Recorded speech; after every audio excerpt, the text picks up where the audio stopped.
Hello friends, welcome. आज हम लोग बात करने वाले हैं आईबी का जो ACIO 2 की वैकेंसी है उसके संबंध में।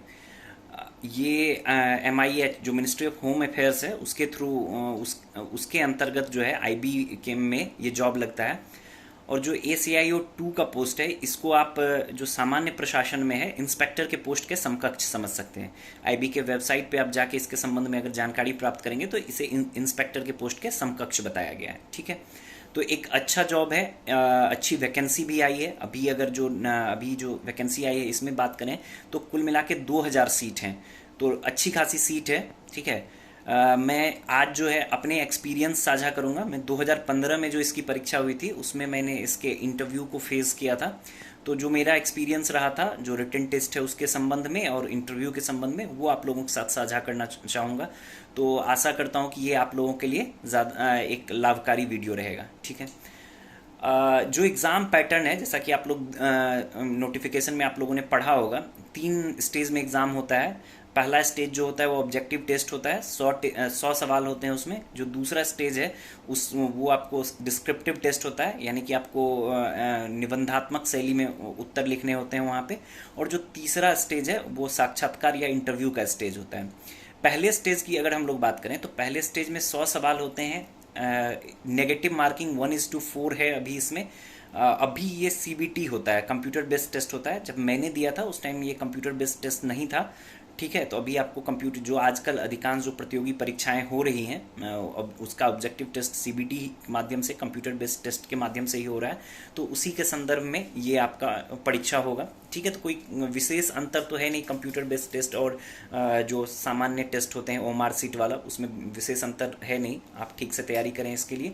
कुछ अगर आप पहले से कोई भी कंप्यूटर बेस्ड टेस्ट नहीं दिया है तो एक सुझाव होगा कि आप एक आध प्रैक्टिस सेट किसी भी और एग्ज़ाम के लिए भी, जो जैसे बैंक के एग्ज़ाम के लिए ज़्यादातर या SSC के एग्ज़ाम के लिए आजकल CBT ही होता है, तो आप उसका एक आध सेट प्रैक्टिस कर सकते हैं ताकि आप सहज हो जाएं इस परीक्षा कंप्यूटर बेस्ड टेस्ट के लिए। अब अगर हम लोग परीक्षा पैटर्न के बारे में बात करें तो परीक्षा पैटर्न 100 सवाल, जैसा कि मैंने बताया कि स्टेज 1 जो टियर 1 है उसमें 100 सवाल होते हैं। 100 सवाल में आपको सामान्य अध्ययन के सवाल जो होते हैं, हिस्ट्री, ज्योग्राफी, पॉलिटी और सामान्य विज्ञान, इस खंड से कुछ करंट अफेयर्स के भी प्रश्न रहेंगे। बहुत ज़्यादा नहीं, लेकिन कुछ ही प्रश्न रहते हैं। 2 4 5 तक आप मान सकते हैं कि करंट अफेयर्स के भी प्रश्न रहेंगे, तो उस पर बेस आपको तैयारी करना है। इसके अलावा जो जनरल अर्थमेटिक होता है उसके सवाल होते हैं गणित वाले खंड में। जो जनरल अर्थमेटिक है बहुत टफ नहीं रहता है। यदि आप SSC या बैंक की तैयारी से जुड़े रहे हैं तो आपको बहुत आसान प्रश्न लगेगा, बहुत मतलब मुश्किल वाले प्रश्न नहीं रहते हैं। इंग्लिश के प्रश्न रहते हैं और रीजनिंग के खंड के भी प्रश्न रहते हैं। तो एक एक करके हम लोग सारे खंडों के बारे में बात कर लेते हैं। सामान्य अध्ययन में यदि आप SSC की तैयारी कर रहे हैं या लोक सेवा आयोग वगैरह की, जो राज्य लोक सेवा आयोग वगैरह की जो परीक्षाएं होती हैं उसके जो प्रीलिम्स के प्रश्न होते हैं उसके स्तर पे या उससे उस स्तर तक की अगर आपने तैयारी की है तो आपको बहुत ज़्यादा इसमें समस्या नहीं आएगी। आप आसानी से पेपर करने में सक्षम रहेंगे। ठीक है, हिस्ट्री से सवाल रहते हैं। जो सर्वाधिक सवाल आपको दिखेगा वो हिस्ट्री और विज्ञान वाले खंड से दिखेगा। इसके अलावा राज्य व्यवस्था खंड जो पॉलिटी का सेगमेंट है उससे भी प्रश्न दिखते हैं।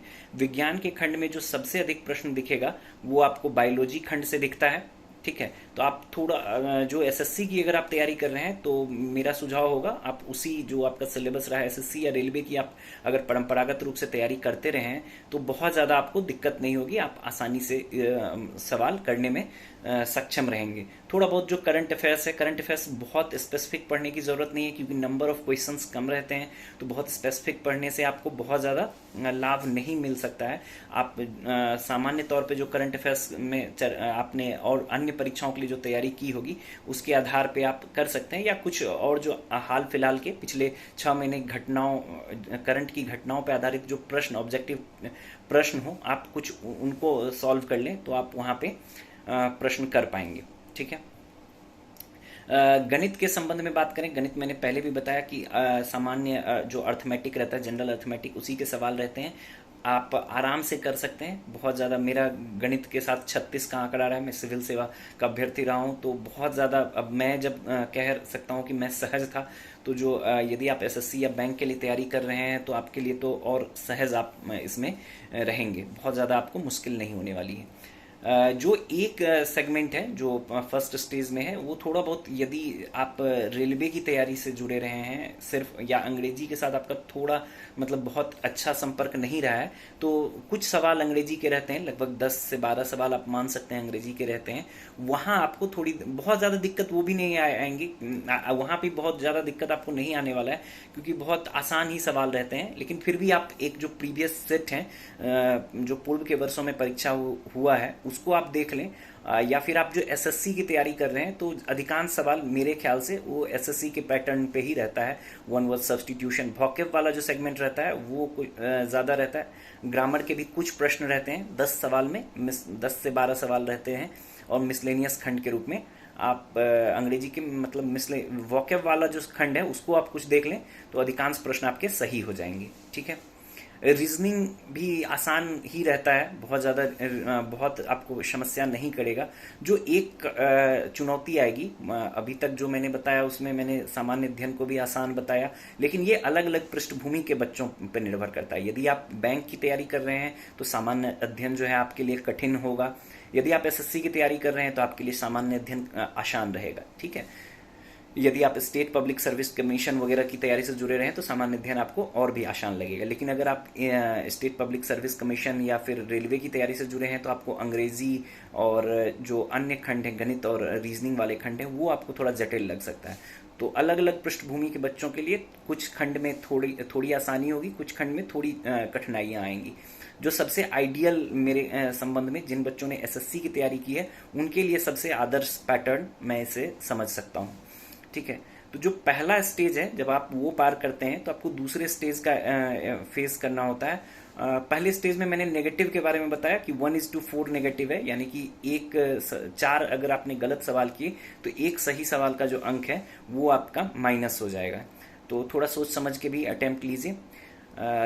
पहले स्टेज के बाद जो दूसरा स्टेज है ये डिस्क्रिप्टिव टेस्ट होगा। अब यहाँ जो है अधिकांश बच्चों को समस्याएं रहती हैं, क्योंकि यहाँ प्रिसाई राइटिंग होता है, एसे और कंप्रीहेंशन 3 खंडों में होते हैं। 50 नंबर का ये पेपर होगा, और इस थोड़ा सा आप अभ्यास करके, हालांकि आजकल एसएससी के पैटर्न में भी जो है आपको डिस्क्रिप्टिव टेस्ट हो ही रहा है, और अन्य परीक्षाओं में भी डिस्क्रिप्टिव टेस्ट होता है। जो सिविल सेवा के अभ्यर्थी रहे हैं, राज्य लोक सेवा आयोग आदि के अभ्यर्थी रहे हैं, उनका अनुभव रहता है डिस्क्रिप्टिव टेस्ट का, तो उन्हें बहुत ज़्यादा दिक्कत नहीं होगी। एसएससी वाले बच्चों को भी बहुत ज़्यादा दिक्कत नहीं होगी। जो अन्य पृष्ठभूमि के बच्चे हैं, जो जिन्हें डिस्क्रिप्टिव टेस्ट का अनुभव नहीं है, वो भी अगर कुछ सेट लगा लें, मैं मतलब ऑब्जेक्टिव टेस्ट के लिए भी मैं यही कहूँगा कि सेट लगाइए, और जो डिस्क्रिप्टिव टेस्ट है उसके लिए भी आप थोड़ा बहुत अभ्यास कर लीजिए। आपको एक एसे लिखना रहता है, एक प्रेस एसे आप बहुत मुश्किल नहीं रहता है। यदि आप न्यूज़पेपर पढ़ रहे हो, लगातार अंग्रेजी का कोई भी न्यूज़पेपर पढ़ रहे हो, तो आप बहुत सहज रहेंगे एसे लिखने में भी, और प्रेसाई राइटिंग, कंप्रीहेंशन तीनों करने में। तो यदि आपने कुछ नहीं किया है तो मेरे तरफ से सुझाव होगा कि आप कुछ दिनों के लिए, अगले मतलब आज से ही आप शुरू करें, और अंग्रेजी का न्यूज़पेपर, कोई भी न्यूज़पेपर आप पढ़ें, 1 से 2 आर्टिकल आप पढ़कर समझने का अभ्यास करें। तो इससे आपके जो और पहले स्टेज में जो आपको ग्रामर या वोकैब वाला खंड है वहाँ भी आपको थोड़ी मदद मिल जाएगी, और जो डिस्क्रिप्टिव टेस्ट है वहाँ आपको निश्चित तौर पे मदद मिलेगी। ठीक है। इन दोनों, पहला स्टेज और दूसरा स्टेज का जो मार्क्स है, इन दोनों के आधार पर आपको इंटरव्यू के लिए कॉल होता है, और इंटरव्यू के आधार पर 100 नंबर का इंटरव्यू भी है, और तीनों स्टेज मिला के अंतिम रूप से चयन निर्धारित होता है। एक और चीज़ें हैं इस परीक्षा के बारे में कि यदि आप पास करते हैं तो खुद जो MIH द्वारा है, जो मिनिस्ट्री ऑफ होम अफेयर्स द्वारा आप से संपर्क स्थापित किया जाएगा। बाकी और कुछ भी नहीं दिया जाता है इसके रिजल्ट के संबंध में। फेल करने, आपने कितने मार्क्स लाए, ये सब डिटेल्स जो है कुछ भी आपके साथ साझा नहीं किया जाएगा। तो आप अगर पास करते हैं तो वो आपके साथ संपर्क कर लेंगे, बाकी और कोई डिटेल आपके साथ साझा नहीं किया जाएगा। ठीक है। तो आप लोग तैयारी के साथ जुड़े रहिए। आगे हम और एक डिटेल्ड वीडियो के साथ कि कैसे अलग अलग सेगमेंट को तैयार करना है, हम इस पे बात करेंगे। फिर जो डिस्क्रिप्टिव टेस्ट है उसके लिए भी मैं एक अलग से वीडियो बनाने की कोशिश करूंगा, और जो इंटरव्यू स्टेज है उसके लिए भी मैं डिटेल से एक वीडियो आप लोगों के पास भेजने का प्रयास करूंगा। चलिए, धन्यवाद। All the very best.